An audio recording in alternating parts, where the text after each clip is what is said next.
नमामि बुद्धं गुणसागरन्तं नमामि धम्मं सुगतेन देशितं नमामि संघं मुनिराजसावकं। नमो बुद्धाय नमो धम्माय नमो संघाय। श्रद्धालु उपासक उपासिका तथा सधर्म प्रेमी महानुभावहरू, आज मिति 2078 श्रावण 8 गते शुक्रबार बिहानको 9 बजे सदा जस्तै आज पनि हामी विभिन्न समसामयिक विषयहरूलाई उठान गरेर धर्मदेशना गर्ने क्रममा हिजो आज हामीले विलिन्द प्रश्न नामक ग्रन्थबाट देशना गर्दै आइरहेका छौं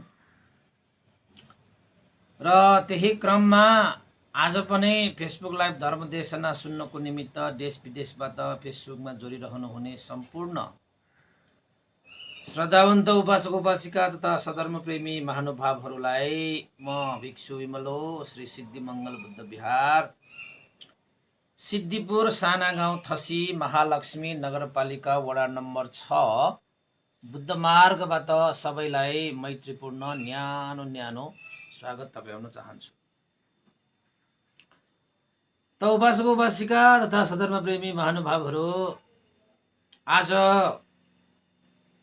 मैले मिलिन्द प्रश्न नामक ग्रन्थबाट देशना गरिन र विषयवस्तु पनि राखिन। किन त भन्दाखेरि आजको दिन बुद्ध शासनमा विशेष महत्व राख्दछ। त्यसको सन्दर्भमा आज समसामयिक विषय हैन, सान्दर्भिक विषय आज के रहेछ त भन्ने विषयलाई अलिकति तपाईहरुको लागि जानकारीको लागि आज मैले उपोषित कर्म देशना भनेर शीर्षक राखेको छु। त यो उपोषित कर्म भनेको भिक्षुहरू यसरी वर्षावासको अघिल्लो दिन र भोलिदेखि वर्षावास सुरु हुन्छ र वर्षावासको अघिल्लो दिन यसरी उपोषित कर्महरू भिक्षुहरूले किन गरिन्छ, कसरी गरिन्छ, कहाँ गरिन्छ र यो उपोषित कर्ममा के समावेश हुन्छ र गुरु र चेलाहरूको बीचमा र वर्षावासको अघिल्लो दिनको यो उपोषित व्रत किन महत्व छ, यसको सान्दर्भिकता के हो, यसले बुद्ध शासन चिरस्थायीको लागि कस्तो भूमिका निर्वाह गर्दछ र पुण्य आर्जित गर्न चाहने श्रमण भिक्षुहरू उपासक उपासिकाहरू जो कोहीलाई पनि आजको यो उपोषित कर्मले कतिको महत्त्वपूर्ण भूमिका खेल्दछ भन्ने विषयलाई प्रकाश पार्नको निमित्त तपाईहरुको सामुन्ने आज मैले उपोषित कर्म देशना भनेर छुट्टै विषयवस्तु चाहिँ मैले राखेको है। अब धेरै उपासक उपासिकाहरूलाई यो थाहा नहुन पनि सक्ला र कति उपासक उपासिकाहरूलाई यो विषयमा ज्ञात पनि होला, त्यो आफ्नो ठाउँमै छ। तर आजको दिन उपोषित कर्मको विषयमा देशना गर्दाखेरि नै सान्दर्भिक लाग्ने हिसाबले चाहिँ मैले यो विषय उत्थान गरेको र भोलि त तपाईको गुरु पूर्णिमा यानी कि असार पूर्णिमा र उपोषित आज भइसकेपछि भोलि त तपाईको वर्षावास अधिष्ठान दिवस र भोलिको सान्दर्भिक विषयलाई पनि भोलि म उठाइहाल्ने छु। त्यसमा पनि समय त हामी मिलाउने छौं र भोलि त्यसकै विषयमा देशना गर्ने छौं।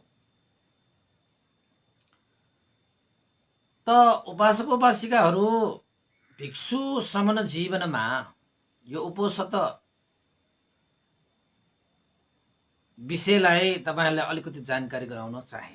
तपाईहरु अलिकति सुन्नुस् है, यो चाहिँ हाम्रो विनय धर्म अन्तर्गत रहेको विनय पिटकमा रहेको हुनाले चाहिँ धेरै उपासक उपासिकाहरूले यो विनय पिटकको विषयहरू चाहिँ अध्ययन गर्दैन र गर्नु पनि नपर्ने हुन्छ उहाँहरूलाई चाहिँ। किन त भन्दाखेरि यो विनय पिटक चाहिँ भिक्षुहरूले अध्ययन गर्नुपर्ने विषयहरू भयो। श्रमण जीवन धारण गरिसकेपछि विनय त चाहिन्छ।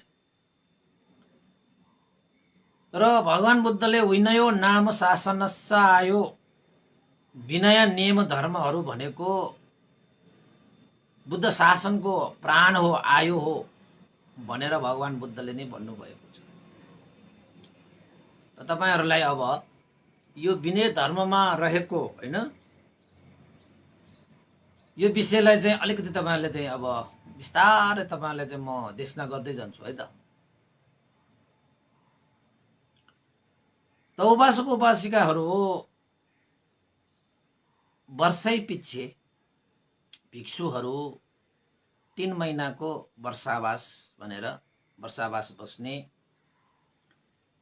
भगवान बुद्धले यो नियमलाई प्रकट गर्नु भएको छ। र वर्षावासको विषयमा त भोलि म देशना गरिहाल्छु। 3 महिनासम्म एउटै विहारमा धर्म विनय अनुकूल वास गर्ने, जसलाई वर्षावास भनेर भनिन्छ। वर्षा कालमा चराचुरुङ्गीहरू पनि आफ्नो स्थानमा वास बस्छन् हैन। त्यसरी नै भिक्षुहरूले पनि 3 महिनासम्म एउटै विहारमा एउटै स्थानमा, बिहारै हुनुपर्छ भन्ने पनि हुँदैन। कोही त जंगलमा पनि वर्षावास बस्दैला हैन, त्यो आफ्नो आफ्नो ठाउँमा छ हैन। कोही ध्यान केन्द्रमा बस्ला। त 3 महिनासम्म वर्षाकालमा भिक्षुहरूले धर्म विनय पूर्वक आफूलाई पनि शुद्ध गर्ने र परहित उपकार को उद्देश्य राखेर अरूलाई पनि धर्म विनय अनुसार जीवन यापन गर्नको निमित्त अभ्यास गराउने यो वर्षावासको समय 3 महिनालाई साह्रै महत्त्वपूर्ण रूपमा लिएको छ।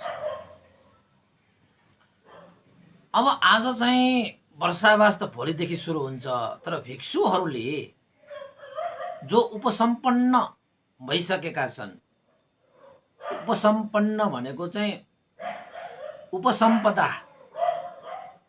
दीक्षा प्राप्त गरिएका भिक्षुहरूले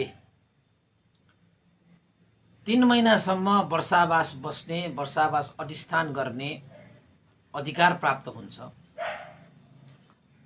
र तपाईहरुलाई थाहा छ 3 महिनासम्म वर्षावास बसिसकेपछि उपासक उपासिकाहरूले पुण्य धर्म सञ्चित गर्नको निमित्त वर्षावास 3 महिनासम्म नीति नियम धर्म विनय पूर्वक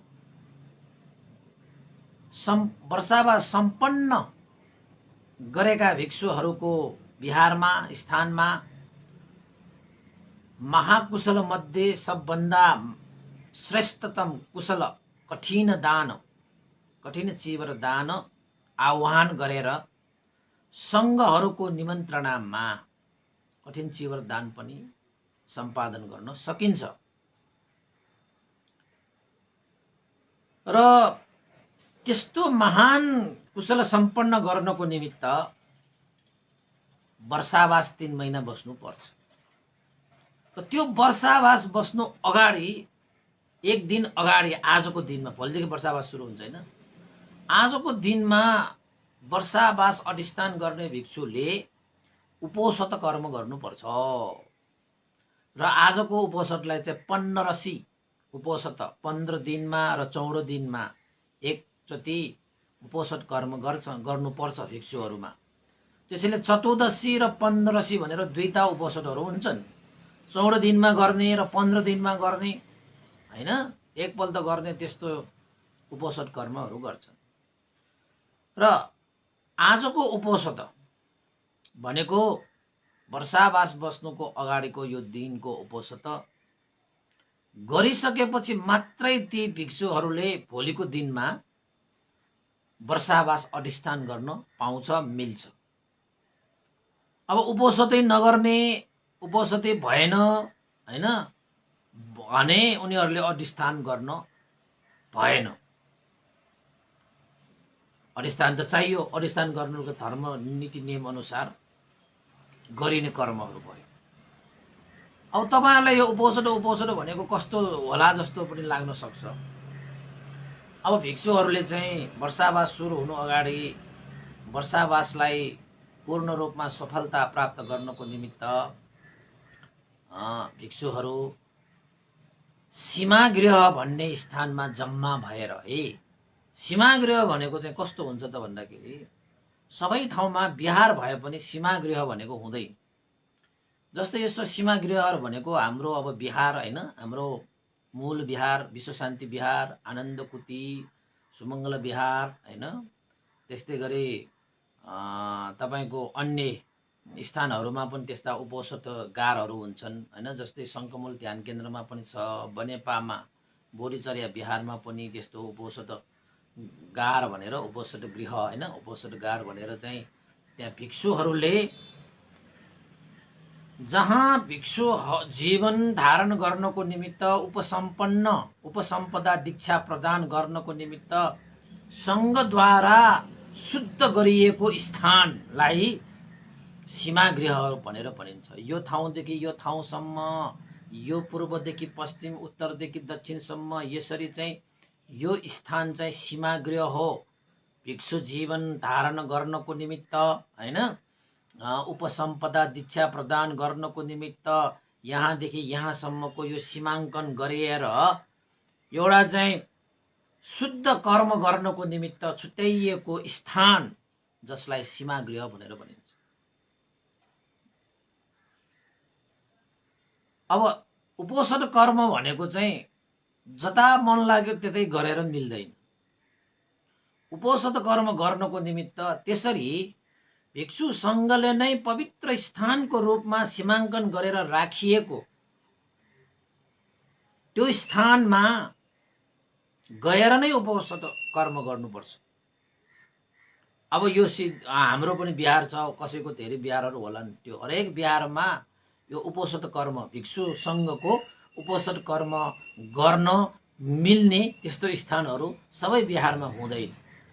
त्यस्तो गर्नको निमित्त त संघहरू चाहिँ निमन्त्रणा गरेर संघद्वारा पवित्र हैन सत्य वचनहरू पाठ गरेर एउटा चाहिँ अलिकति स्थानहरूलाई शुद्ध गर्दै एउटा चाहिँ तपाईको दिनभरि जसो लगाएर त्यो पाठ गरेर त्यो स्थानलाई एक किसिमले शुद्ध गरेको हुन्छ कि। अनि यो ठाउँदेखि यो ठाउँसम्म, पूर्वदेखि पश्चिम, उत्तरदेखि दक्षिणसम्म भनेर सीमाङ्कन गरिएको हुन्छ। अनि त्यो सीमाङ्कन भित्र मात्रै भिक्षुहरूको उपसम्पदा दीक्षा कार्य सम्पन्न गर्न मिल्छ, भिक्षुहरूको उपोषण कार्य गर्न मिल्छ।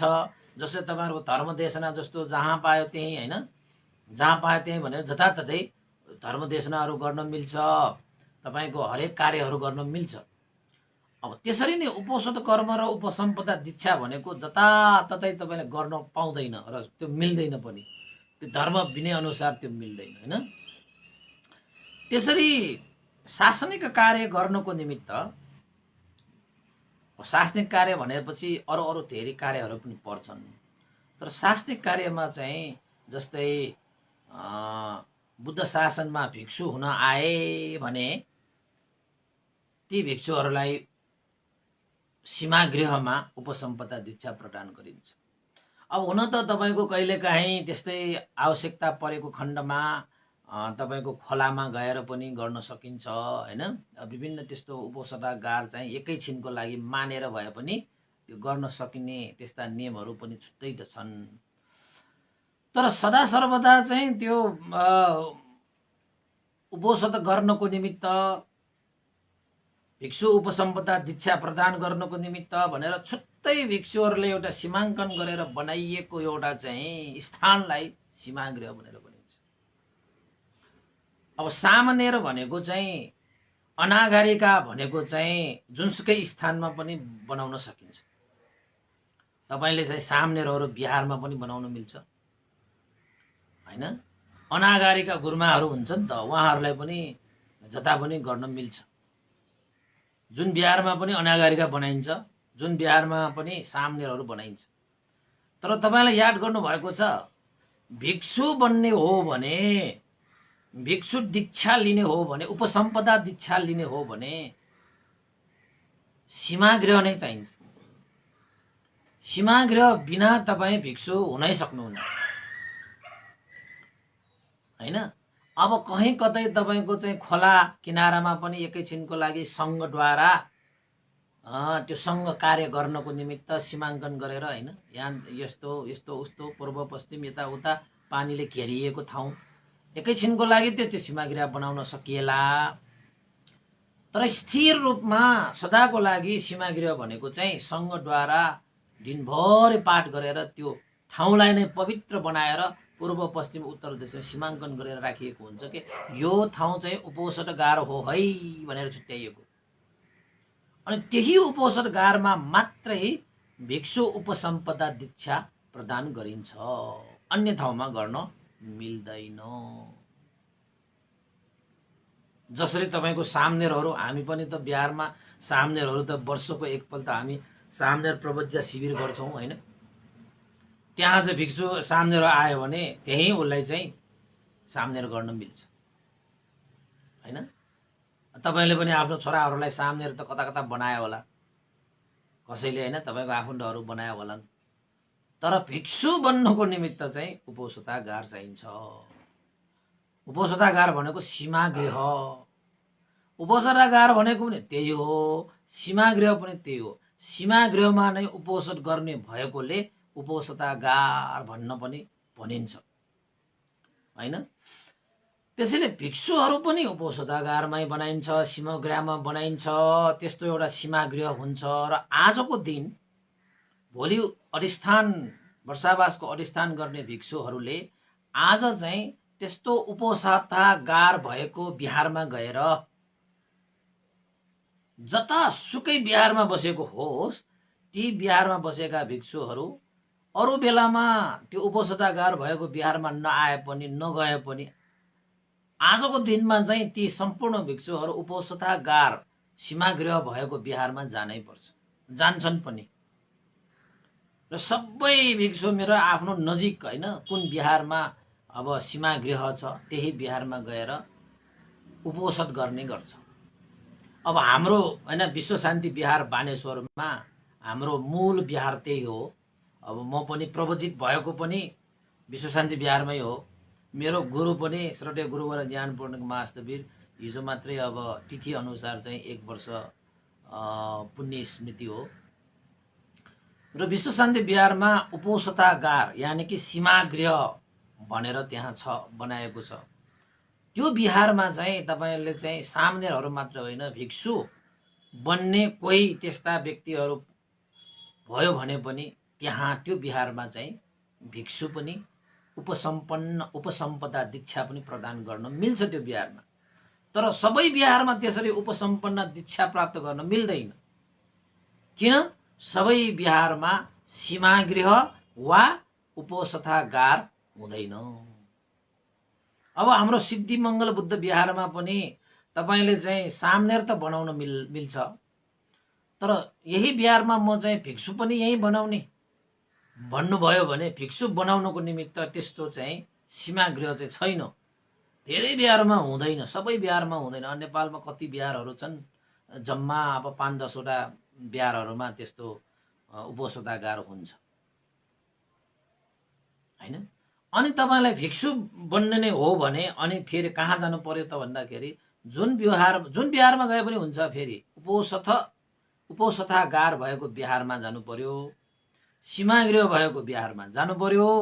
अनि तपाईले उपोषण व्रत हैन, उपोषण कर्म गर्न सकिन्छ। उपोषण व्रत भनेको चाहिँ तपाईको अष्टशील भयो, उपोषण कर्म भनेको चाहिँ भिक्षुहरूले गर्ने कर्म भयो।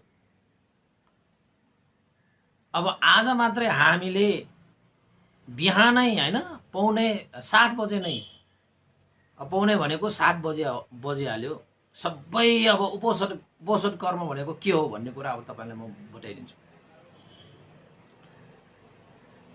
अब जताततै फैलिएका भिक्षुहरू सीमागृह भएको बिहारमा, उपोषतागार भएको बिहारमा चाहिँ एकत्रित हुन्छन्। आज अब सुमङ्गल बिहारमा पनि हुन्छ, विश्व शान्ति बिहारमा पनि हुन्छ। सारा भिक्षु एउटै बिहारमा आउनुपर्छ भन्ने हुँदैन। तर सीमागृह उपोषतागार भएको बिहारमा चाहिँ उपस्थित हुनुपर्छ, त्यहाँ उपस्थित भएको जानकारी पनि गर्नुपर्छ, हामी त सिग्नेचर पनि गराउनुपर्छ। म चाहिँ यो बिहारमा उपोषण गरेको हो है भनेर एउटा प्रमाणको रूपमा त्यो रहिरहनुपर्छ। किन त भन्दाखेरि वर्षावास अधिष्ठान गर्नको निमित्त उपोषण कर्म अनिवार्य रूपमा गरेको हुनुपर्छ धर्म विनय अनुसार। यदि उपोषण कर्म गरिएको छैन भन्यो भने त्यसरी चाहिँ अधिष्ठान गरेर वर्षावास बसेको भने तापनि त्यो वर्षावास चाहिँ पूर्ण हुँदैन हैन। त्यसैले चाहिँ वर्षावास बसेको जुन कठिनहरू दान गर्ने उपासक उपासिकाहरूले यो विषयलाई पनि अलिकति ध्यान राख्नुपर्छ हैन। धर्म विनय अनुसार कुन समयमा के गर्नुपर्छ भनेर जानेर बुझेर गरिएका कुशल कर्महरूको आनिसंस महान हुन्छ। अब हुन त भिक्षुहरूले त्यो चाहिँ विभिन्न धर्म विनयको त्यो नियमहरू चाहिँ उनीहरूले सिकेको हुनुपर्छ, सिक्छन् पनि बुझ्छन् पनि अनि त्यही अनुसार कार्य पनि गर्छ। अब धेरै कुरा तपाईहरुलाई भने, यो उपोषतागार सीमागृह भनेको एउटै हो भनेर पनि भने, र उपोषतागार र सीमागृह भनेको चाहिँ संघले नै हैन शासनिक काम गर्नको निमित्त उपसम्पदा दीक्षा प्रदान गर्नको निमित्त सीमाङ्कन गरिएको उपोषण कर्म गर्ने स्थानलाई उपोषतागार वा सीमागृह भनिन्छ भनेर पनि भनिए।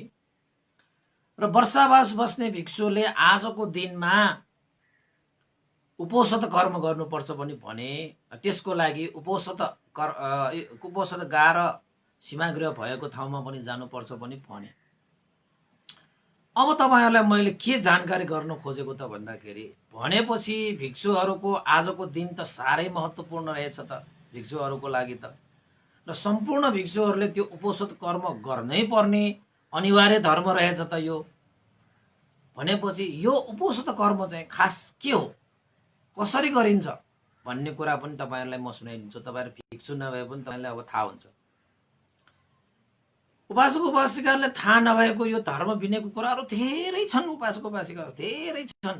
भिक्षुहरूले चाहिँ तपाईहरुको लागि हैन यो पुण्य चाहिँ धेरै लागोस्, तपाईहरुले चाहिँ दान गरेको, शील पालन गरेको, ध्यान भावना गरेकोमा चाहिँ आनिसंस धेरै प्राप्त होस् भनेर भिक्षुहरूले भित्र तपाईहरुको चाहिँ उद्धारको लागि, तपाईहरुलाई चाहिँ पुण्य प्राप्त होस् भनेर भिक्षुहरूले धेरै नीति नियमहरू चाहिँ सम्पादन गरिरहेको हुन्छ। त्यत्तिकै यो प्रवचित जीवन भनेको पुण्यं खेतं अनुत्तरं, पुण्य रूपी बीजारोपण गर्ने क्षेत्र भनेर त्यत्तिकै भनेको त होइन नि। अनि उपोषण कर्म भनेको कस्तो हुन्छ त भन्दाखेरि, सबै भिक्षुहरू एकत्रित हुन्छन्।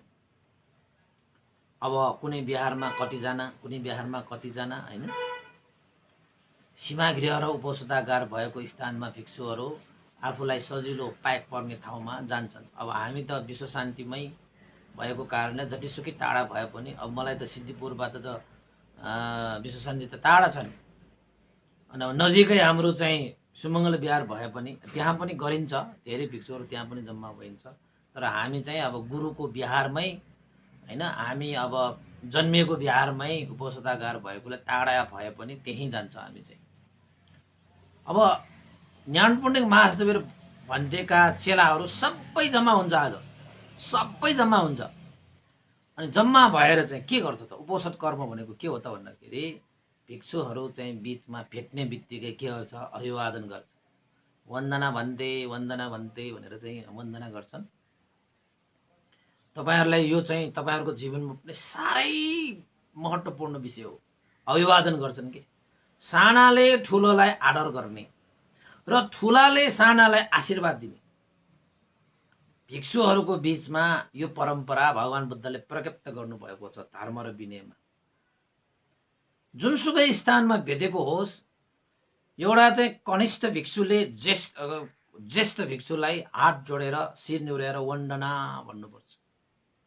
त्यो भन्छन् पनि, त्यो अभिवादन गरेको, गौरव राखेको, श्रद्धा राखेको हैन, ज्येष्ठ भिक्षुप्रति सम्मान व्यक्त गरेको। अब मिल्ने स्थान भयो भने त घोडाले टेकेर हात जोडेर पञ्चाङ्ग वन्दना नै गर्छ। अब पहिला हाम्रो चाहिँ श्रद्धेय गुरुवर ज्ञान पण्डित महादेव भन्टे भएको समयमा हामी सबै चेलाहरू जताततै छरेर बसेका हुन्। ती सबै भिक्षुहरू आएर भन्टेलाई चाहिँ वन्दना गर्न आउँछन् उपोषण गर्ने क्रममा पनि, र गुरु पूर्णिमाको दिनमा पनि गर्छन्। त्यो अर्कै कुरा भयो, आजको दिनको कुरा। त्यसपछि कनिष्ठले त्यसरी आफ्ना गुरुहरूलाई, ज्येष्ठ भिक्षुहरूलाई वन्दना गरिसकेपछि ज्येष्ठ भिक्षु गुरुहरूले चेलाहरूलाई आशीर्वाद दिन्छ। अभिवादनशीलिस निचङ्गोद्धापचायु चत्तारो धम्मा वदन्ते आयु अन्न सुखं बलं। आयु आरोग्य सम्पत्ति सग सम्पत्ति मेव छ अथो निब्बान सम्पत्ति मिनाते समिच्चतु भनेर, यानी कि आयु वर्ण सुख बल प्राप्त होस्, आयु आरोग्यता प्राप्त होस्, सुख शान्ति प्राप्त होस्, यहाँसम्म कि निर्वाण धर्मलाई पनि प्राप्त होस् भनेर वन्दना गर्ने बित्तिकै ज्येष्ठ भिक्षुहरूले सुखी होस्, निरोगी होस्, दीर्घायु होस् भनेर सत्कतमा पनि आशीर्वाद त दिइन्छ। कस्तो राम्रो परम्परा छ है विनयमा। अनि ज्येष्ठ भिक्षुले पनि आशीर्वाद दिन्छ। हेर्नुहोस् है, अब यो एउटा भिक्षुहरूको एउटा परम्परा, एउटा चाहिँ धर्म विनय भगवान बुद्धले प्रज्ञप्त गर्नुभएको। हामीहरू बीचमा पनि यो धर्म विनयलाई चाहिँ उपासक उपासिकाहरूले पनि आफ्नो जीवनमा धारण गर्नुपर्छ। उपासक उपासिकाहरू पनि कहीँ भेट्यो भने भगवान शरण भन्छन् त, अनि अरूले पनि के भन्छ, भगवान शरण भनेर भन्छ। एउटा एक आपसमा चाहिँ जस्तै हामी नमस्कार गरे जस्तो नमस्ते भन्छौँ नि हामी नेवारी भाषाबाट जताततै भेटे पनि हामी चाहिँ आरामै हुनुहुन्छ भनेर एउटा चाहिँ सोधपुछ गर्ने होइन, एउटा चाहिँ यो आत्मीयता प्रदर्शन गरेको त हो नि। अब यो श्रमण जीवनमा चाहिँ गौरव होइन, अभिवादन त्यसरी गरिन्छ अनि आशीर्वाद पनि प्राप्त हुन्छ। एक जाने बित्तिकै त्यस्तो हुन्छ। अब सुरुमा त भगवान बुद्धलाई वन्दना गरिहाल्छ, त्यसमा त भन्नै परेन। भगवान बुद्धलाई पञ्चाङ्ग वन्दना गरिसकेपछि ज्येष्ठ भिक्षुहरूलाई पनि वन्दना गरिन्छ। अनि ती सम्पूर्ण भिक्षुहरू चाहिँ अब उपोषण कर्म गर्नको निमित्त अब कहाँ जान्छ त? उपोषतागार सीमागृहमा जान्छन्। तपाईँले कहिले देख्नु भएको छ भिक्षुहरू चाहिँ सीमागृहमा उपोषण गर्नुभएको? प्राय उपासक उपासकहरू देख्दैन। त्यो उपोषतागारमा उपासकहरूलाई छिराउँदैन। बाहिर बसेर तपाईँले हेर्न चाहिँ सकिन्छ होइन। अलिकति जति दूरी राख्नुपर्छ त्यो सीमागृहमा, त्यो सीमाङ्कन राखेको हुन्छ नि त। सीमागृह भनेको त्यही हो होइन। त्यो सीमागृहभित्र चाहिँ छिर्न पाउँदैन उपोषण गरेको बेलामा। त्यो सीमाङ्कन गरेको भन्दा बाहिर नै बस्नुपर्छ। जो कोही पनि देवताहरू आए पनि त्यहाँ बाहिर बसाउनुपर्छ, उपासक उपासिका पनि बाहिर बसाउनुपर्छ। त्यो सीमाभित्र भनेको भिक्षुहरू मात्रै बस्छ कि त्यो उपोषण कर्म गरेको बेलामा। त्यस्तो एउटा सीमाङ्कन गरेर राखेको हुन्छ। तपाईँ विश्व शान्तिमा जानुहोस् न, तपाईँ माथि त विश्व शान्तिको माथिको हलमा गयो भने त्यो ढुङ्गाको जस्तो एउटा चाहिँ यस्तो ढुङ्गा राखिरहेको हुन्छ कि त्यहाँ। त्यो चाहिँ सीमा स्तम्भ भन्छ त्यसलाई। सीमा स्तम्भ भनेको सीमाङ्कन गर्नको लागि राखिएको त्यो स्तम्भ भनेको त्यहाँ गाडिएको ढुङ्गा गाडिएको हुन्छ कि हो। त्यस्तो चिजलाई तपाईँ त्यहाँ देख्नुहुन्छ। अनि कसैलाई थाहा पनि हुँदैन यो के राखिरहेको होला भनेर जस्तो हो। कसैलाई त्यस्तो लाग्छ होइन। अब कतिलाई त त्यस्तो लाग्दाखेरि चाहिँ के गरेको होला भन्ने जस्तो पनि लाग्न सक्छ। अनि थाहा नभएकाहरूले सोध्यो भने त्यहाँ भनिदिइहाल्छ कि यो त सीमागृह हो, यो सीमागृहको यसमा चाहिँ सीमा स्तम्भहरू राखिएको भन्ने थाहा हुन्छ होइन। अब त्यस्तो स्थानमा चाहिँ तपाईँहरू भिक्षुहरू सबै त्यहाँ जम्मा हुन्छन्। अनि जम्मा भएर भिक्षुहरूमा एक आपसमा के गर्छन् त भन्दाखेरि आपत्ति देशना भन्ने हुन्छ। आपत्ति देशना भनेको चाहिँ एक आपसमा भिक्षुहरू बीचमा तपाईँको एक आपसमा चाहिँ हात जोडेर कोमलता प्रदर्शन गरेर होइन, ज्येष्ठ भिक्षुहरू, कनिष्ठ भिक्षुहरू होइन, समकालीन भिक्षुहरू जो भए पनि हुन्छ।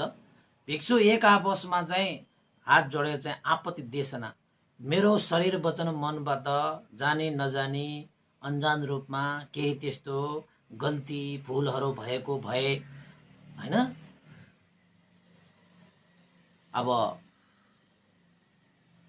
एक आपसमा प्रकट गर्ने, यदि मेरो त्यस्तो केही भुल भएको छ भने मलाई भनिदिनुहोस्। अब आइन्दा मैले त्यस्तो चाहिँ भुल गल्तीहरू गर्ने छैन, गरिहालेको छ भने पनि त्यसलाई म सुधारेर म अगाडि बढ्छु भनेर मन्दिर सभापति हो हावी गरौमी भन्छ हैन। मन्दिर सबौला नाना उतुका सभापति हो आबुजिङ तातुमुले पतिदेशेमी, मैले जति पनि चाहिँ कायवाको चित्तद्वारा जानी नजानी अजान रूपमा भएका कर्महरूलाई तपाईँको सामुन्ने मैले प्रस्तुत गरेको छु। आयतिङ सङ्गोर या त भनेर आयतिङ सङ्गोर भनेको के हो त भन्दाखेरि अहिलेदेखि चाहिँ अब कहिले पनि त्यस्तो जानी नजानी नहुने हैन, अब त्यो गल्ती नहुने किसिमले चाहिँ आफूलाई संयम गरेर सङ्गोर गरेर अगाडि बढ है भन्छ हैन। अब आइन्दादेखि मैले चाहिँ केही कस्तो त्यस्तो कमजोरीहरू भइरहेको छ भने कमी कमजोरीहरूको जीवनमा पालेर राख्नुहुन्न कि। कमी कमजोरी त हुन्छन्, जो कोहीमा पनि हुन्छन्। भिक्षु जीवनमा पनि चिवर धारण गर्ने बित्तिकै कमी कमजोरहरू हुँदै हुँदैन भन्ने हुँदैन नि। भिक्षुहरूको जीवनमा पनि तपाईँले चाहिँ अभ्यास गर्दै अभ्यास गर्दै अभ्यास गर्दै प्रयास गरिरहने हो नि त आफ्नो कमी कमजोरहरूलाई चाहिँ नि, त्यसलाई चाहिँ निवारण गर्ने त सबैले चाहिँ त्यो प्रयासहरू गरिरहनु पर्छ। अनि भिक्षुहरूको बिचमा चाहिँ त्यस्तो एउटा क्षमा चाहिँ याचना भन्छ। आपत्ति देशना भनेको आफ्नो केही गल्ती भुल त्यस्तो भइरहेको छ भने अर्को एउटा भिक्षुलाई देशना गर्ने, यानि कि भन्ने, यदि मेरो त्यस्तो केही गल्ती भइदिएको भए आयुष्मान आबुसोले मलाई त्यो गल्ती भुलहरू देखाइदिनुहोस्। मेरो जीवनमा त्यस्तो केही त्यस्तो गल्ती भुलहरू भइरहेको भए मैले अब आइन्दादेखि सङ्गोर यानि कि संयम भएर भएका गल्तीहरूलाई अब दोहोऱ्याउने छैन हैन, र नभएका गल्तीहरू फेरि जीवनमा ल्याउने पनि छैन। त्यसैले मलाई त्यस्तो चाहिँ आपत्तिहरू छन् भने देखाइदिनु हैन, भएको छ भने भनिदिनु भन्ने जस्तो हो एउटा चाहिँ क्षमा प्रार्थी यानि कि क्षमा याचना गर्ने। त्यस्ता विषयलाई चाहिँ त्यहाँ तपाईँको चाहिँ आपत्ति देशना भनेर भनिन्छ। अनि एक आपसमा उसले पनि त्यस्तो भन्छ उसले पनि त्यस्तो भन्छ। उसले पनि चाहिँ अब आफ्नो चाहिँ सानो आफूभन्दा सानो भिक्षुलाई पनि ल त्यस्तो केही कमजोरी छ भने हैन, त्यस्तो भुल गल्तीहरू छ भने पनि अब आइन्दादेखि त्यस्तो भुल गल्तीहरूलाई नडोरिने किसिमले अब भविष्यमा चाहिँ आफूलाई चाहिँ सङ्गोर गरेर अगाडि बढ्नु भनेर चाहिँ त्यहाँ आपत्ति देशना हुन्छ। अब सानो भिक्षुले पनि ठुलो भन्टेलाई पनि भन्छ तपाईँको पनि त्यस्तो केही गल्तीहरू छ भने पनि तपाईँले पनि त्यो गल्तीहरूलाई चाहिँ स्वीकारेर हैन, त्यसलाई चाहिँ अब फेरि चाहिँ नदोहोरिने किसिमले आफूलाई संयम गरेर अगाडि बढ्नु होला भनेर एउटा चाहिँ एक आपसमा चाहिँ कमिटमेन्ट गर्छ के। एक आपसमा चाहिँ त्यो पाली वाक्यबाट आपत्ति एक आपसमा देशना गर्छ। त्यसरी देशना गरिसकेपछि सबै भिक्षुहरू एक आपसमा देशना गर्छन्। 2 जना र 3 जनामा 3 जनासम्म गर्न मिल्छ। अनि 2 जना हैन, जोरा मिलेर चाहिँ त्यहाँ चाहिँ आपत्ति देशना गर्छन् कि। त्यो आपत्ति देशना गरिसकेपछि अनि सीमागृहभित्र जान्छ। जहाँ सीमागृह राखेको हुन्छ त्यहाँ चाहिँ अब भिक्षुहरू एकत्रित हुन्छ। अब तपाईको चाहिँ भिक्षुहरूको जीवनमा चाहिँ कस्तो हुन्छ त भन्दाखेरि सुरुमा अभिवादन गर्ने हैन, आफ्नो केही कमजोरी त्यस्तो भुलहरू गल्तीहरू छ भने त्यसलाई चाहिँ सुधार्नको निमित्त आपत्ति देशना गर्ने। अब सबै कुराहरू चाहिँ हैन आफ्नो कमी कमजोरहरू हामीले देख्दैन कि, हाम्रो कमी कमजोरीहरू अरूबाट हामीले जान्नुपर्छ कि। आफ्नो कमजोरलाई आफूले देख्दैन र आफ्नो त्यो सच्चा मित्र कल्याण मित्र एउटा भिक्षुले अर्को भिक्षुलाई बुद्ध शासन चिरस्थायी गर्नको निमित्त, उसलाई शुद्ध राख्नको निमित्त, पवित्र राख्नको निमित्त एउटा अर्को भिक्षुले त्यो भिक्षुलाई हरेक हमेसा उसलाई चाहिँ होस दिइरहनु पर्छ कि।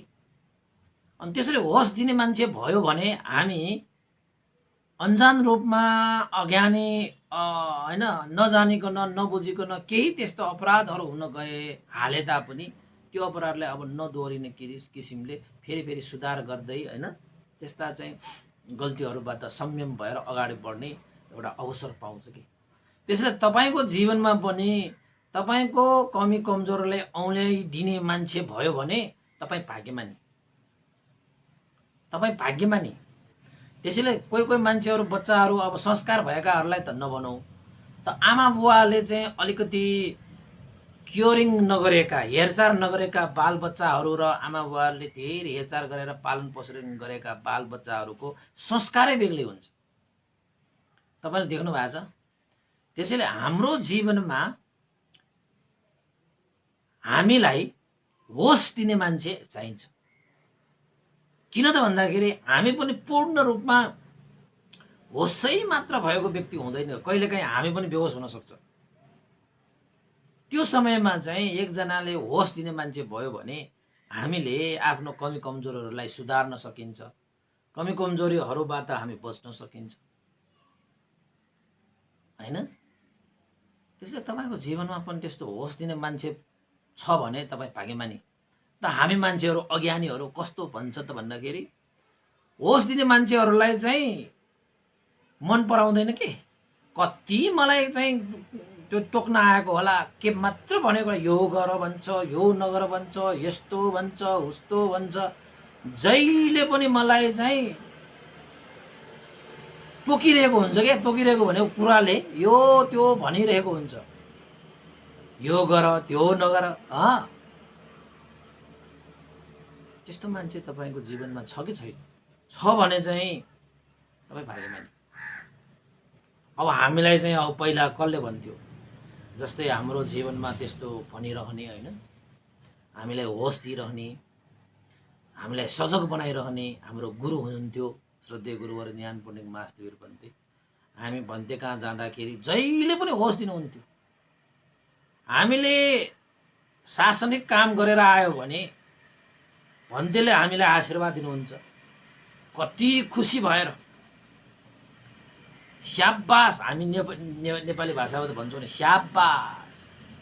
राम्रो काम गर्नेलाई ज्येष्ठ भिक्षुहरूले कनिष्ठ भिक्षुहरूलाई एउटा साधु अनुमोदन गर्नुपर्छ, आशीर्वाद दिनुपर्छ। तपाईँ हाम्रो भाषामा त स्याबास भन्नुपर्छ।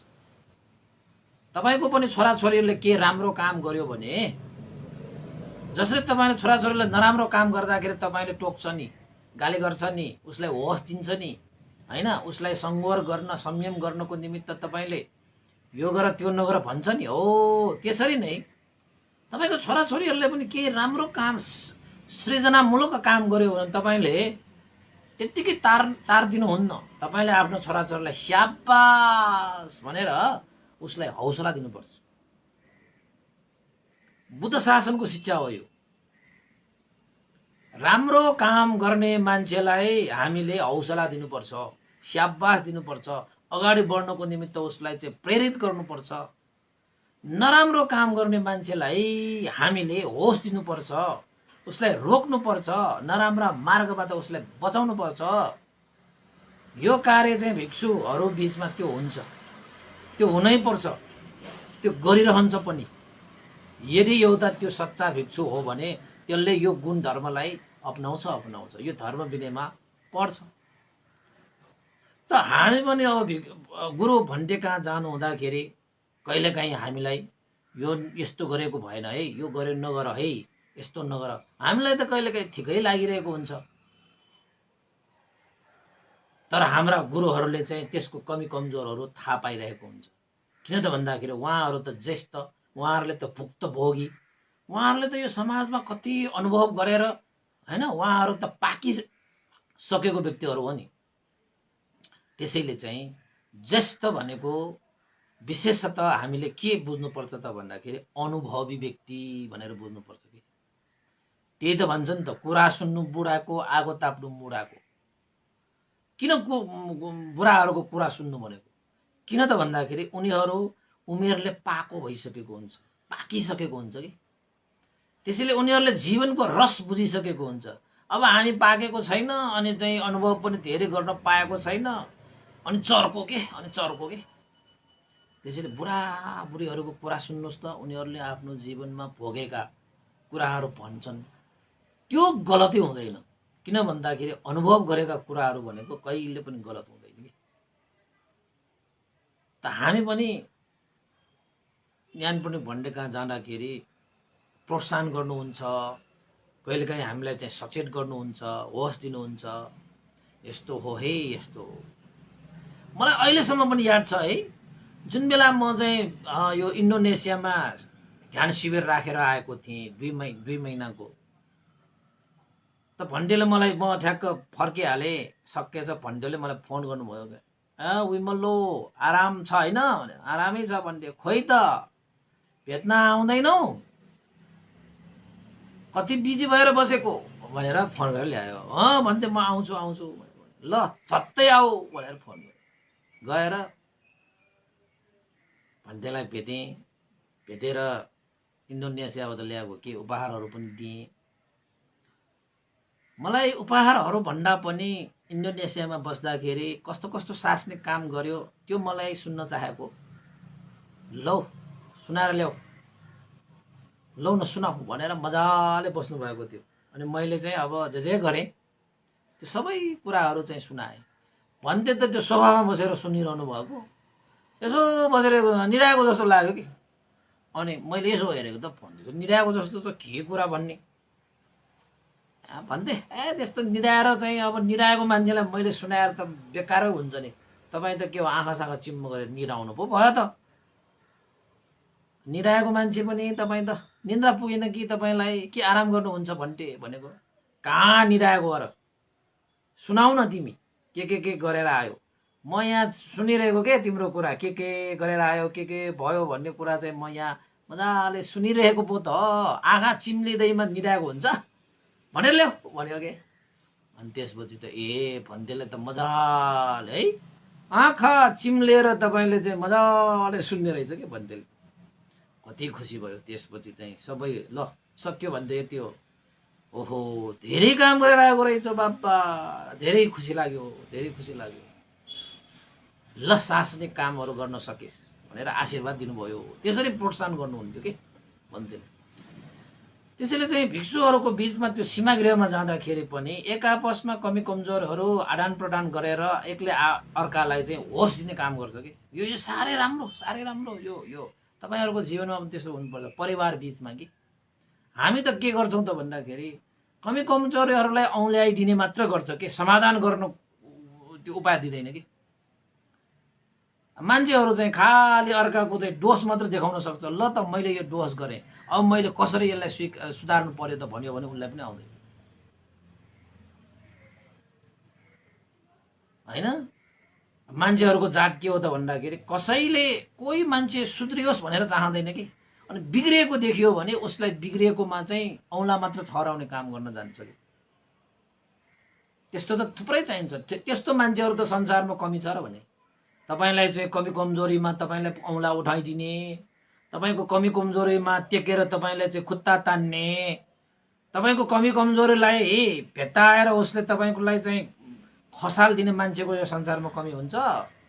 त्यस्ता व्यक्ति चाहिन्छ जसले तपाईँको हो उन्नतिमा प्रगतिमा तपाईँको साथ दिने मान्छे होइन, तपाईँको कमी कमजोरीमा तपाईँलाई सुधार्ने मौका दिने, सुधार्ने अवसर दिने, सुधार्नको निमित्त चाहिँ तपाईँलाई चाहिँ सजग बनाउने,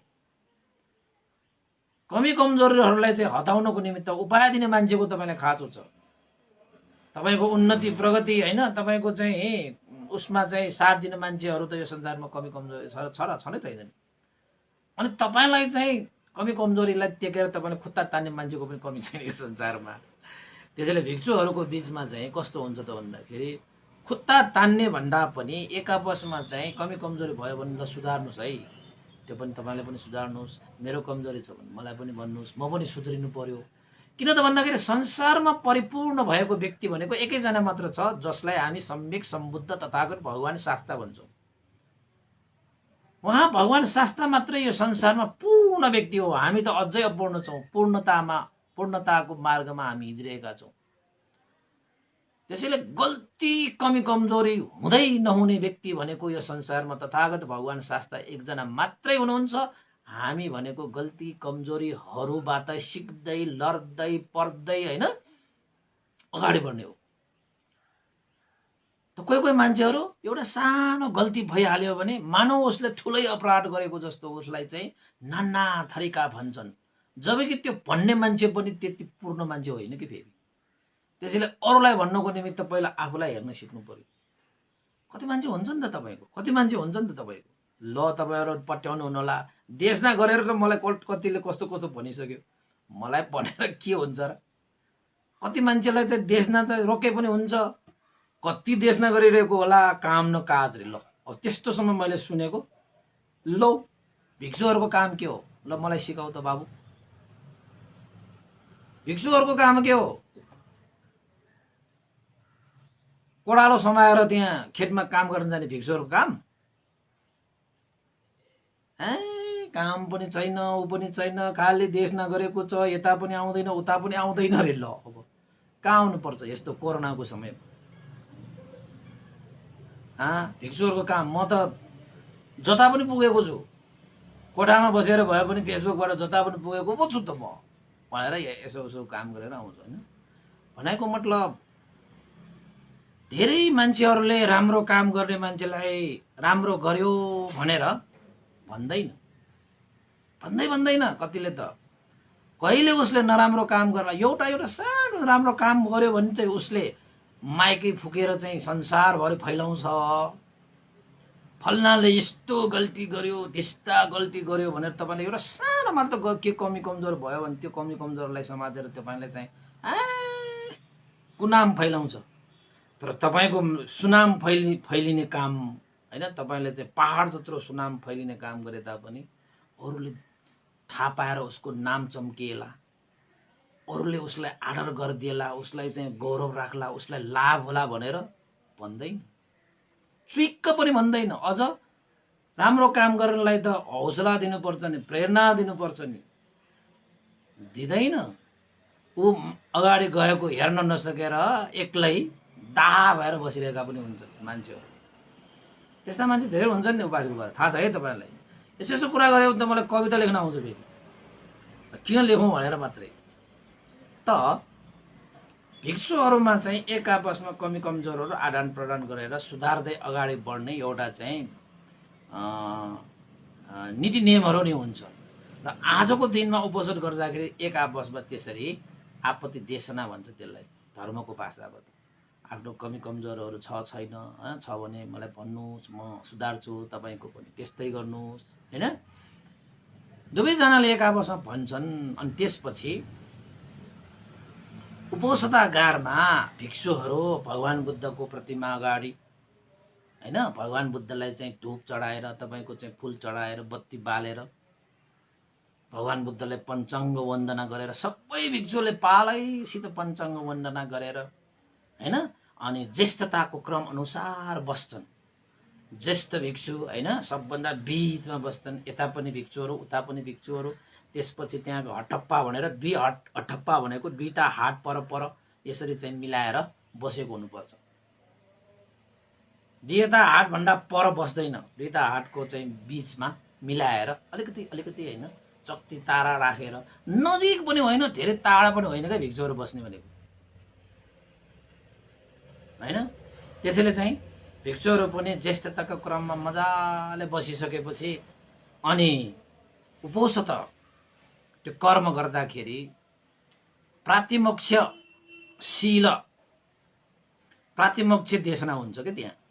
प्रातिमोक्ष देशना भनेको चाहिँ भिक्षु जीवनमा पालन गर्नुपर्ने 227वटा नियमहरूको त्यहाँ वाचन गरिन्छ कि।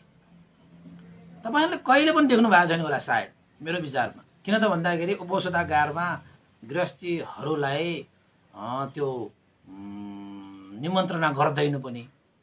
अब गरिहाले पनि त्यो सीमाभन्दा पनि बाहिर बस्नुपर्छ होइन, त्यो आफ्नै ठाउँमा छ। कोही उपासकहरू त त्यो सीमाभन्दा बाहिर बसेर त्यो उपोषण गरेको कर्मलाई हेर्ने सुन्ने उपासक उपासिकाहरू पनि सायद हुनुहुन्छ होला। तर मलाई थाहा भएन तपाईँहरू चाहिँ अब विश्रान्तिमा त कोही पनि त्यो ढोकै बन्द गर्छ। ढोका बन्द गरिसकेपछि त्यहाँ चाहिँ त्यो सीमाभित्र आयो भने त्यो भिक्षुहरूको कर्म जुन उपोषण कर्म गरेको त्यो बिग्रिन्छ कि। बिग्रेको कारणले उनीहरू टाढा टाढा राख्छ हैन। अनि एक आपसमा चाहिँ एकजना भिक्षुले त्यहाँ चाहिँ प्रातिमोक्ष वाचन गर्दछ। प्रातिमोक्ष वाचन गर्छ भनेको चाहिँ भिक्षुहरूले पालन गर्नुपर्ने 227वटा पाली भाषाबाट फरर त्यहाँ वाचन गर्दछ। ल भिक्षुहरू, हामीले भगवान बुद्धद्वारा प्रतिपादित 227वटा नियमहरू यो हुन् भनेर भिक्षुहरूले आफ्नो जीवनमा पालन गर्नुपर्ने नीति नियमलाई बार बार सम्झना होस् भनेर 14 दिनको एकपल्ट, 15 दिनको एकपल्ट, चतुर्दशी उपोषत, 15सी उपोषत भनेर त्यसले उपोषण गरेपछि त्यो भिक्षुहरूलाई, नयाँ भिक्षुहरूदेखि लिएर ज्येष्ठ ज्येष्ठ भिक्षुहरूसम्मलाई पनि त्यो हरेक 15 दिन हैन 14-15 दिनमा तपाईको चाहिँ त्यो प्रातिमोक्ष शील हैन त्यसलाई त्यहाँ वाचन गर्छन् कि तपाईको चाहिँ पाराजिका 4वटा, संगादिशेष 13वटा, अनियमित 2वटा भनेर त्यहाँ 227वटा नियमहरू छन् के। त्यो नियमहरू चाहिँ त्यहाँ वाचन गर्छ। अनि भिक्षुहरूले चाहिँ आदर गौरव राखेर त्यो नियमलाई चाहिँ राम्रोसँग श्रद्धा गौरव आस्थापूर्वक चाहिँ हृदयमा धारण गरेर बस्छन् के। एउटा भिक्षुले चाहिँ त्यहाँ वाचन गर्दै बस्छ, यो नियमहरू हो है भगवान बुद्धले चाहिँ बुद्ध शासनलाई चिरस्थायी गर्नको निमित्त, यो भिक्षु जीवनलाई चाहिँ संयम गर्नको निमित्त, भिक्षु जीवनलाई रक्षा गर्नको निमित्त भगवान बुद्धले यो नियम बनाउनु भएको छ है भिक्षुहरू, यसलाई चाहिँ हामीले पालन गर्नुपर्छ, धारण गर्नुपर्छ, यसलाई जीवनमा उतारेर बुद्ध शासनलाई चिरस्थायी गर्नुपर्छ आदि इत्यादि कुराहरू त्यहाँ वाचन हुन्छ कि भिक्षुहरूको बिचमा। त्यसैले तपाईहरूले पनि आफ्नो जीवनमा आफूले गर्नुपर्ने कर्तव्य गुणधर्मलाई बार बार स्मरण गर्नुपर्छ। यो एउटा चाहिँ भिक्षुहरूको नियममा साह्रै राम्रो हो के, साह्रै राम्रो। बेला बखतमा एकत्रित हुनुपर्छ र भिक्षुहरू 14 दिन र 15 दिनमा एकपल्ट एकत्रित हुन्छ नै। एक आपसमा त्यो उपोषण कर्म गर्दाखेरि एकत्रित हुन आउँछ। त्यो एकत्रित भइसकेपछि आफूहरूले यो भिक्षु जीवनलाई सार बनाउनको निमित्त, भिक्षु जीवनलाई जीवित राख्नको निमित्त, भिक्षु जीवनमा प्राण प्रतिस्थापन भइरहनको निमित्त पालन गर्नुपर्ने धर्म विनयहरू 227वटा छन्। यो धर्म विनयलाई चाहिँ जहिले पनि धारण गरेर त्यहाँ चाहिँ उपोषण कर्म गर्छ कि। धेरै राम्रो नि, यो धेरै राम्रो नि, कस्तो मजाको छ नि त्यो। अनि ती सम्पूर्ण नियमहरू चाहिँ भिक्षुहरूले पालनै गर्नुपर्छ। त्यो पालन गर्नुपर्ने नियमहरूलाई चाहिँ भिक्षुहरूको सामुन्ने नै विभिन्न पाराजिका संगादेश देशना त्यहाँ चाहिँ वाचन गरिसकेपछि भिक्षुहरूले चाहिँ स्मरण गर्दै बस्छ, ओहो मैले पालन गर्नुपर्ने यो नियम हो, यो नियम हो। थाहा नभएको होइन, थाहा भएको यो हो, तैपनि बार बार चाहिँ त्यो वाचन हुन्छ कि त्यहाँ 14 दिनमा 15 दिनमा फेरि वाचन भइरहन्छ। त्यसैले चाहिँ हामीले चाहिँ कहिलेकाहीँ थाहा त भएको हो तर बार बार त्यसलाई स्मरण नगर्दाखेरि थाहा भएको कुराहरू खिएर जान्छ। जस्तै तपाईले चाहिँ इक्जाम दिन जाँदाखेरि त्यस्तो भएको हुनुपर्छ। पढ्दाखेरि सबै आएको जस्तो, जहाँ दिँदाखेरि के पनि आएन। यो त मैले पढेरै आएको, जहाँ दिने बेलामा त मलाई त आउँदै आएन बा, के भएको होला, कसो भएको होला भन्ने जस्तो तपाईलाई अनुभव गरेको हुनुपर्छ। त्यसैले चाहिँ कुनै पनि विषय मलाई थाहा भयो भनेर त्यसलाई नडराए पनि भइहाल्यो, मलाई थाहा भयो भनेर हुँदैन। तपाईले बार बार त्यसलाई चाहिँ डोराइरहनुपर्छ। यो पनि तपाईको जीवनको लागि एउटा सिक हो। तपाईले जानेको कुरालाई पनि बार बार त्यसलाई डोराइ स्मरण गर्नुस्, पढ्नुस्, पाठ गर्नुस् कुनै पनि चिजको। जस्तै चाहिँ अब थाहा भएको तपाईले चाहिँ दिनदिनी बुद्ध पूजा गर्नुहुन्छ नि, त्यो बुद्ध पूजा गर्दै जाँदाखेरि तपाईलाई कति मजाले कन्ठ हुन्छ। जता पनि एकैचोटि इतिपिसो भव आरहं कति कन्फिडेन्टले तपाईले त्यो वाचन गर्न सक्नुहुन्छ। र बीचबीचमा तपाईले बुद्ध पूजा गर्नु भएन भने ल बुद्ध पूजा गर्नुस् भने एकैचोटि गर्दाखेरि तपाईलाई कन्फ्युज हुन्छ के, डर लागेको जस्तो हैन। आउनु त आएको हो तैपनि डराइ भन्दाखेरि झनै बिग्रिन्छ। त्यसैले चाहिँ भिक्षुहरूको चाहिँ त्यसरी आफूले पालन गर्नुपर्ने 227वटा नियमहरू चाहिँ उपोषण कर्म गर्दाखेरि आजको दिन भनौँ न हैन, गर्दाखेरि त्यो वाचन गर्छ कि समय अनुसार त कहिलेकाहीँ प्रातिमुख्य र सङ्गाटी शेष अनियमित मात्रै पनि वाचन गर्छन्, त्यो समय अनुसार मिलाएर गर्छन् हैन। तर धर्म विनय अनुसार चाहिँ त्यो प्रातिमुख्यशीललाई चाहिँ वाचन गर्नुपर्छ। र भिक्षुहरू भनेको त्यसरी चाहिँ उपोषण गारमा बसेर उपोषण कर्म गर्छन् हैन। अनि उपोषण कर्म गरिसकेपछि अनि के गर्छन् त भन्दाखेरि भिक्षुहरूले आफ्ना गुरुहरूलाई चाहिँ वन्दना गर्छ र वन्दना गरिसकेपछि गुरुद्वारा शिष्यहरूलाई यानि कि ज्येष्ठतम भिक्षुले कनिष्ठ भिक्षुहरूलाई उपदेश गर्छ।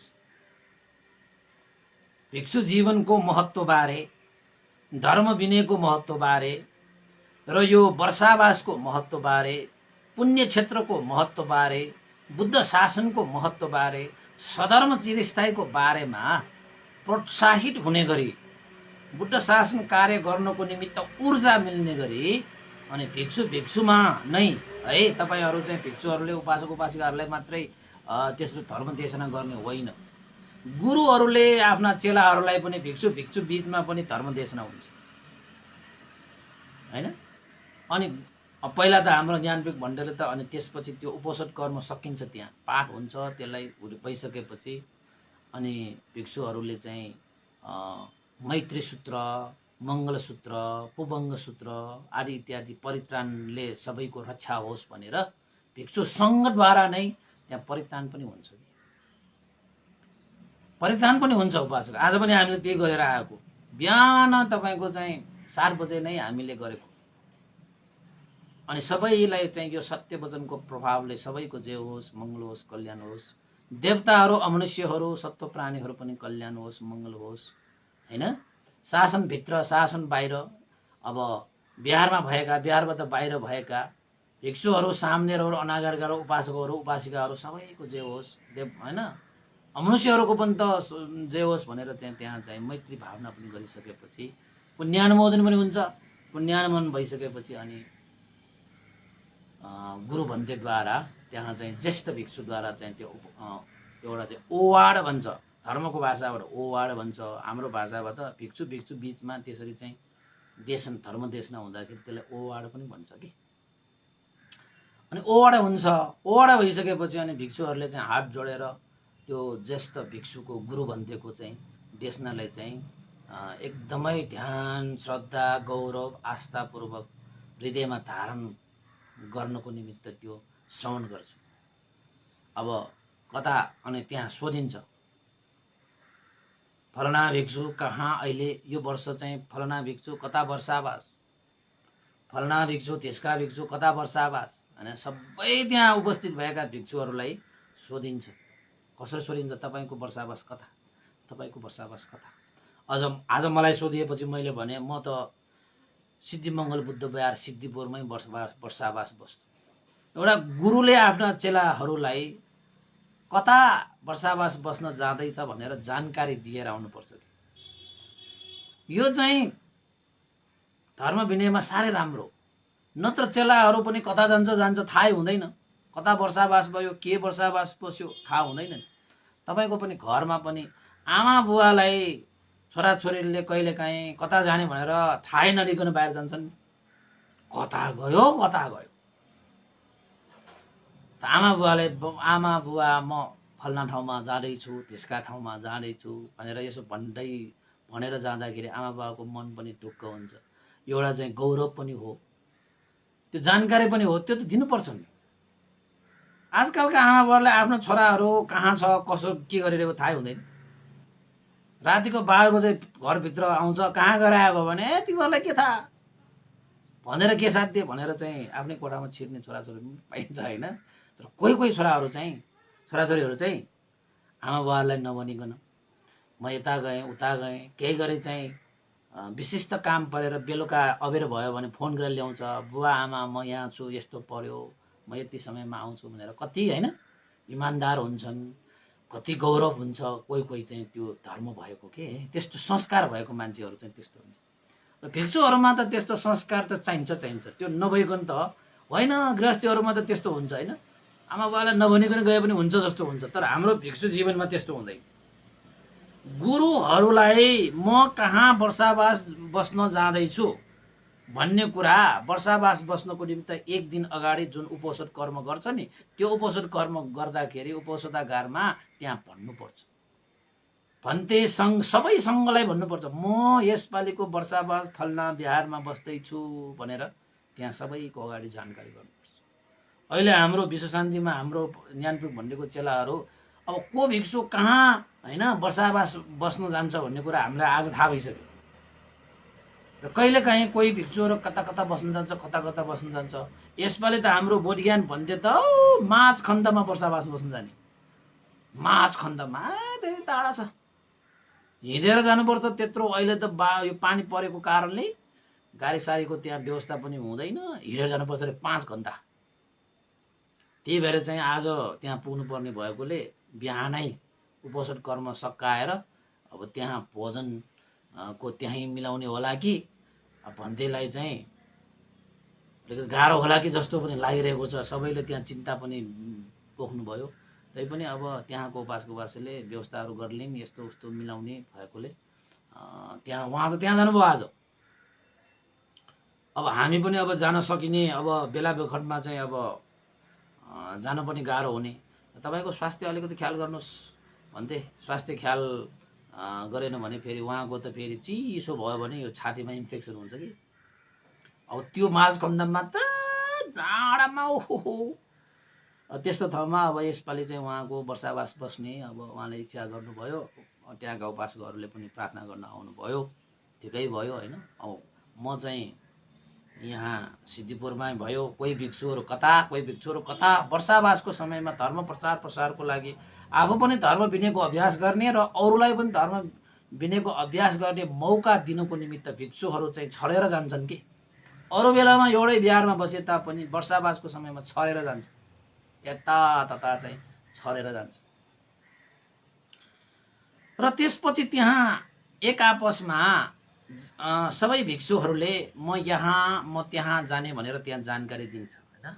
जानकारी पनि भइसकेपछि अनि ओवाडा दिन्छ, ल वर्षावासलाई यसरी सम्पन्न गर्नुपर्छ, वर्षावासमा यस्तो यस्तो पुण्यहरू आर्जित गर्ने आदि इत्यादि चाहिँ त्यहाँ गुरुद्वारा चेलाहरूलाई उपदेश हुन्छ, जसलाई ओवाडा भनिन्छ होइन। अनि ओवाडा भइसकेपछि त्यहाँ चाहिँ कस्तो छ भन्दाखेरि भिक्षुहरूकोमा चाहिँ एउटा प्रजातान्त्रिक व्यवस्था छ। त्यो उपोषद कर्ममा आफ्नो मनमा लागेको कुनै कुराहरू व्यक्त गर्नु छ भने अरू एक्लै होइन अरूलाई सुन्ला भनेर होइन, त्यहाँ भिक्षुहरूको माझमा नै तपाईँले चाहिँ आफूलाई लागेको मनका कुराहरू त्यहाँ प्रस्तुत गर्न पाउँछ। त्यस्तो मौका दिन्छ, त्यो धर्म विनयमै छ। त्यो त्यहाँ पनि भन्छ तपाईँहरूको मनमा त्यस्ता केही कुराहरू छन् भने सोध्नुपर्ने जिज्ञासाहरू गुनासाहरू केही चाहिँ होइन समस्याहरू केही छ भने सङ्घको अगाडि भन्नुहोस् भन्छ। त्यस्ता गुनासाहरू समस्याहरू होइन त्यस्ता चाहिँ अब विभिन्न चाहिँ जानकारी चाहिने आदि इत्यादि छन् भने त्यहाँ सङ्घको अगाडि नै भन्न पाउँछ। अनि भन्नेहरूले चाहिँ भनिहाल्छन्। अब केही छैन भने शान्त भएर बस्नु होला भन्छ, अनि केही छैन भने शान्त भएर बस्ने। अनि तपाईँहरूको केही छ भने चाहिँ सङ्घको अगाडि हात जोडेर हामीले चाहिँ होइन ठुला भन्तेहरूको अगाडि हामीले अब सबै सङ्घको अगाडि नै भन्नु पर्यो होइन। अनि आफ्नो चाहिँ के छ समस्या छ कि कुनै जिज्ञासा छ कि के आफ्नो चाहिँ होइन आफूलाई लागेको अनुभवका कुराहरू त्यसरी चाहिँ त्यहाँ व्यक्त गर्न पाइन्छ कि। यो पनि एउटा चाहिँ कस्तो मजाको छ नि है। भगवान् बुद्धले त कस्तो मजाको अवसरहरू दिनुभएको छ। अनि त्यो विषयमा चाहिँ तत्काल त्यहाँ चाहिँ सम्बोधन हुन्छ, ढिला गर्नु हुँदैन। समस्याहरू त्यस्तो उत्पन्न भइरहेको छ भने त्यहाँ भिक्षुहरूको माझबाट तत्काल त्यसको सम्बोधन। त्यसैले चाहिँ न्याय भनेको न्याय दिनु पनि ढिला गरी दियो भने त्यो पनि अन्याय नै हुन्छ अरे के। तपाईँले न्याय त पायो तर ढिला पायो भने पनि त्यो पनि एक किसिमको अन्याय नै हो नि। त्यसैले न्याय भनेको तत्काल तत्क्षण तुरुन्तका तुरुन्त पायो भने चाहिँ त्यसको फल हुन्छ। हेर्नुहोस्, अब न्याय पाउन त पाए धेरै समय पश्चात हैन, धेरै ढिला भयो, त्यसले पनि अलिकति जीवनमा त धेरै क्षति दिन्छ। अनि त्यसपछि त्यहाँबाट भिक्षुहरू चाहिँ सबै भिक्षुहरू चाहिँ एक आपसमा त्यसपछि मैत्री चित्त राखेर एक आपसमा बिदा हुन्छ। म फलाना ठाउँमा वर्षावास जानेछु, त्यसका ठाउँमा वर्षावास जानेछु, तपाईहरूको पनि वर्षावास सफल होस् हैन। सबैले एक आपसमा चाहिँ वर्षावास सफलताको कामना गरेर अनि भिक्षुहरू सङ्घहरू भनौँ न हैन, एक आपसमा आफ्नो ठाउँमा बिदा हुन्छ। कहाँ बिदा हुन्छन् त भन्दाखेरि जो जहाँ वर्षावास जाने हो आजको दिनमा जान्छ। आजको दिनमा अब जानुहुन्छ। अब बोरियन भन्दै अब माझखण्डमा गयो होला, म यहाँ नै आएँ हैन। अरू मेरा चाहिँ मित्र भिक्षुहरू अनि समकालीन भिक्षुहरू कोही कता गए, कोही टापाखेलमा, कोही ठेचोमा, कोही बडी खेलमा, कोही लुबुमा, कोही के भन्छ मनमैजुमा, कोही पोखरामा छ, कोही बुतोलमा छ, कोही पाल्पा तानसेनमा। हाम्रो भन्तेको शिष्यहरू चाहिँ अब सामनेहरू त गइरहेका पनि छन्। भिक्षुहरू भइसकेपछि त वर्षावासै बस्नुपर्छ हैन। कोही कुटीबिहारमा, कोटेश्वरमा हैन। अनि कोही चाहिँ कहाँ छ त भन्दाखेरि हाम्रा चेलाहरू चाहिँ यति नै हो। त भन्तेको चेलाहरू यसरी चाहिँ छरिएर बसिएको छ कि छरिएर बसिएको छ, धेरै ठाउँमा बसिएको छ। त्यसपछि आजको उपोषितागार सीमा गृहमा भिक्षुहरू एक आपसमा त्यसरी पालन गर्नुपर्ने जीवनमा 227 वटा नियमहरूलाई पनि स्मरण गरेर एक आपसमा आदर गौरव गरेर आफूलाई मनमा लागेका कुराहरूलाई पनि व्यक्त गरेर एक आपसमा चाहिँ मैत्री चित्त राखेर कमी कमजोरहरूलाई सुधार्नको निमित्त चाहिँ होस दिएर हैन। अनि त्यसपछि चाहिँ अन्तमा चाहिँ आफ्ना गुरुहरू सामुन्ने, अब हुन त गुरु पूर्णिमाकै दिनमा त्यस्तो गरिन्छ हैन। त्यो चाहिँ गुरु को हो सामुन्ने चाहिँ अब क्षमा याचनाहरू गर्ने। यदि मेरो हैन शरीर वचन मनबाट जानी नजानी अन्जान रूपमा केही गल्ती भएको भए मलाई करुणा चित्त राखेर क्षमा गरिदिनु होला हैन भनेर चाहिँ गुरुसँग चाहिँ क्षमा याचना गर्ने हैन। यसरी चाहिँ अचयो मङ भन्ते अच्छा गमा यता बालं यता मूलं यता कुशलं युवाहं एवमकासिं तस्मै भन्ते अचयं अचयतो पतिगन्नान्तु आयन्ति सङ्गराय हैन। अब आइन्दादेखि त्यस्तो गल्तीहरू नदोहोरिने किसिमले म आफूलाई संयम गर्दै अगाडि बढ्छु भन्थे। मलाई मबाट केही त्यस्तो अन्जान रूपमा गल्ती भएको छ भने मलाई क्षमा गर्नु भनेर भन्छ के क्षमा याचना गर्ने त्यस्तो छ। त्यसपछि तपाईहरुले भन्नु होला चेलाहरूले मात्रै गुरुहरूसँग चाहिँ त्यस्तो क्षमा याचना गर्छ भन्नु भएको होला, होइन। गुरुहरूले सम्म पनि ल है मेरो पनि जीवनमा शरीर वचन मनबाट त्यस्तो चाहिँ केही त्यस्तो हैन भुलहरू भएको छ भने गल्तीहरू भएको छ भने मलाई पनि क्षमा गर है भनेर ठुलो बडाले पनि क्षमा माग्छ भने कस्तो एउटा राम्रो साह्रै मन पर्छ। यो धर्म विनयमा त साह्रै राम्रो छ।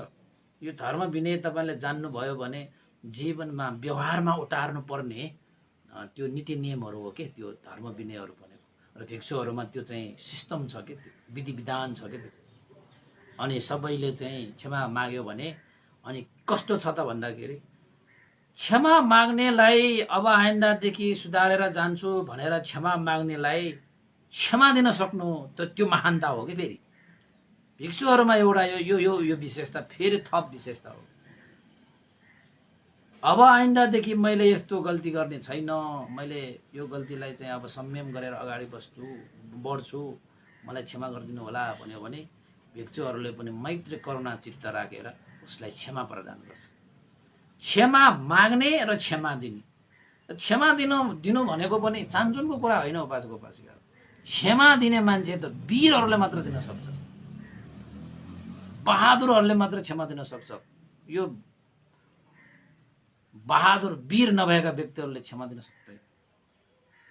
त्यो वीरता प्रदर्शन गर्छन् के भिक्षुहरूको बिचमा चाहिँ क्षमा प्रदान हुन्छ, क्षमा मागिन्छ। अनि त्यसपछि चाहिँ ल अब आइन्दादेखि कुनै गल्ती कुनै दोष नहुने गरी आफ्नो जीवनलाई भगवान बुद्धको उपदेश अनुसार आफ्नो जीवनलाई अगाडि बढाऊ भनेर एक आपसमा मैत्रीबद्ध रूपमा विदा भएर आउँछ। र हामी पनि अहिले चाहिँ त्यसरी नै गरेर आएका उपासक उपासिकाहरू। र आजको त्यो उपोषण कर्म गरेपछि मात्रै भोलिको दिनमा तपाईले अधिष्ठान भनेर गुरु पूर्णिमाको दिनमा वर्षावास अधिष्ठान गरिन्छ। अनि मात्रै तपाईले अधिष्ठान गरे अनुसार तपाईले धर्म विनय अनुसार गरेको हुन्छ, नत्र भने त हुँदैन, नत्र भने त हुँदैन हैन। त आजको दिनमा हामी अब आज दिनभरि हुन्छ, कोही बिहान समय मिलाएर हैन। आज विश्व शान्ति विहारमा यो वर्षको सबभन्दा पहिलो उपोषण कर्म नै विश्व शान्तिमा भएको हुनुपर्छ जहाँसम्म मलाई लाग्छ। किन त भन्दाखेरि बिहानको 7 बजे नै गरिसकेको छ।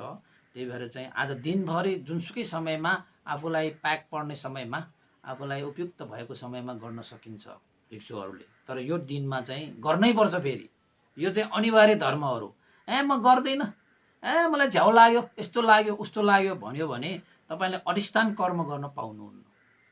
वर्षावास बस्नको निमित्त उपोषण कर्म गर्नुपर्छ। त्यो धर्म विनय अनुसार चाहिँ त्यो नियमहरू पालन गर्ने।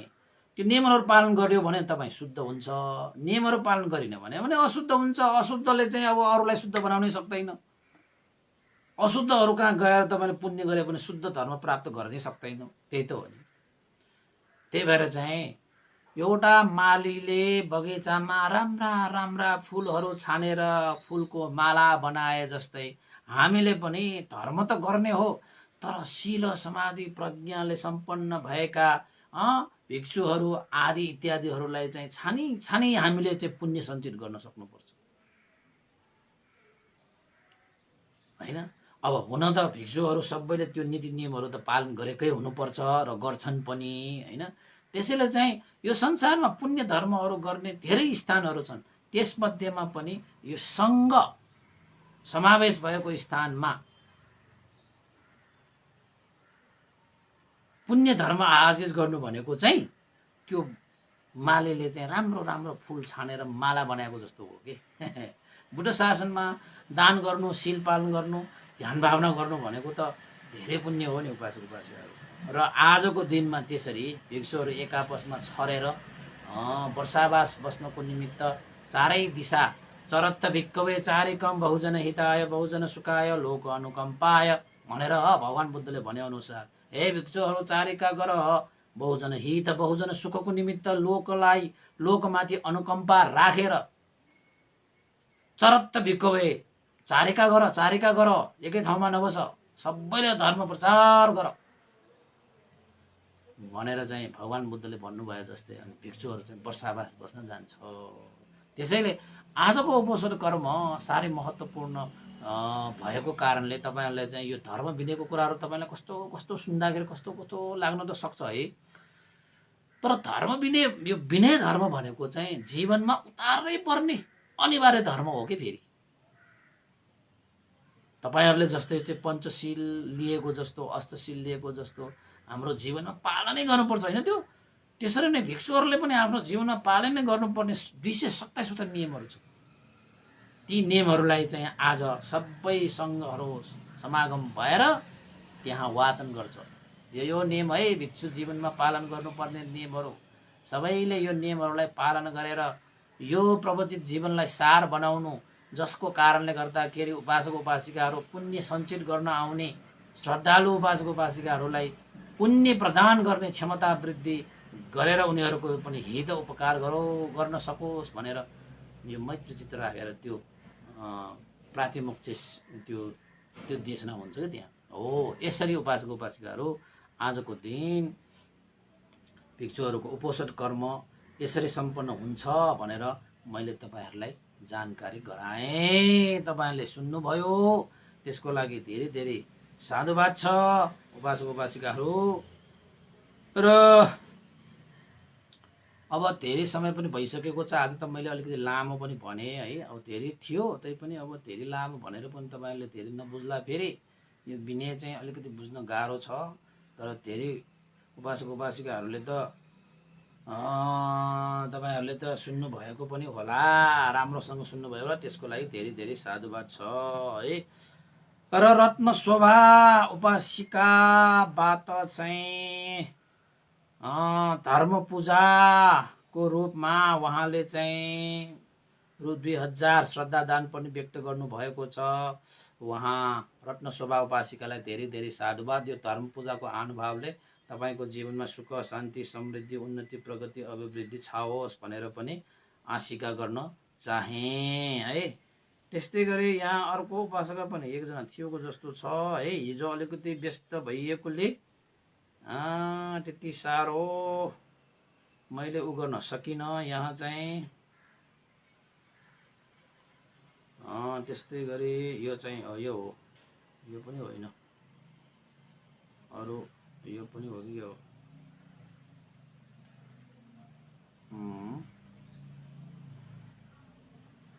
यहाँ थियो। बाँकी एकजना उपासिका थियो जस्तो छ। यही उपासिका हो कि के हो? यही एकजना मात्रै हो कि हो? भोलि भनेको छ कि के हो? एकैछिन है उपासिका, धैर्य गरेर बस्नुहोस्। यहाँ चाहिँ मलाई हिजो मेसेन्जरमा पठाएको जस्तो लागेको थियो। के गरी छुटेको भए चाहिँ बेलुका या भोलि पनि म भन्ने कोसिस चाहिँ गर्छु। एकजना यहाँ चाहिँ उपासिका थियो,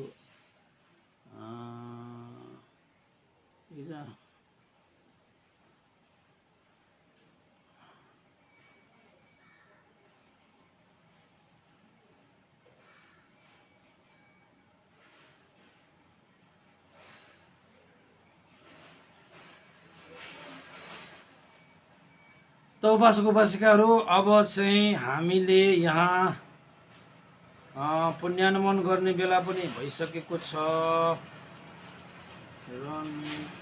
जस्तो होला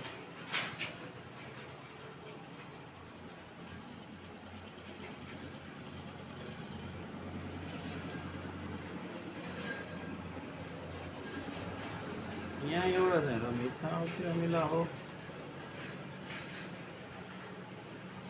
छैन।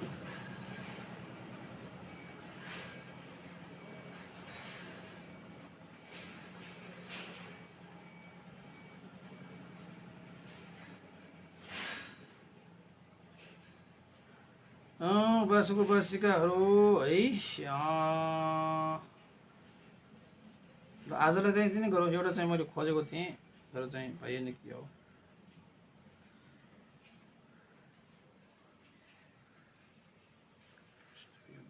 आज त शुक्रबार भयो हैन?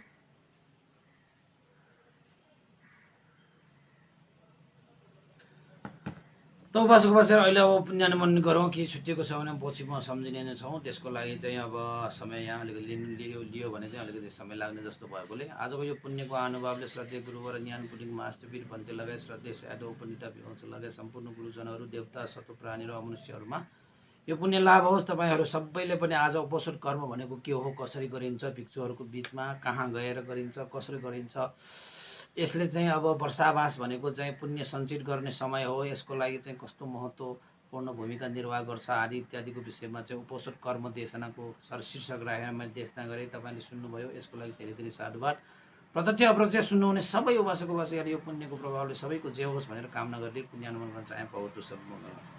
इदं नो ज्ञातिनं होतु सुखितावन्तु ज्ञातयो। इदं नो ज्ञातिनं होतु सुखितावन्तु ज्ञातयो। इदं नो ज्ञातिनं होतु सुखितावन्तु ज्ञातयो। एतावता च मेहि सम्प्रतं पुण्यसम्पदं सब्बे देवानुमोदन्तु सम्भ सम्पत्ति सिद्धिया। एतावता च मेहि सम्पदं पुण्यसम्पदं सब्बे सत्ता अनुमोदन्तु सम्ब सम्पत्ति सिद्धिया एतावता सम्मेहि सम्पतं पुण्य सम्पदं सब्बे भूतानुमोदन्तु सम्ब सम्पत्ति सिद्धिया साधु साधु साधु भवतु सर्वमङ्गलम्।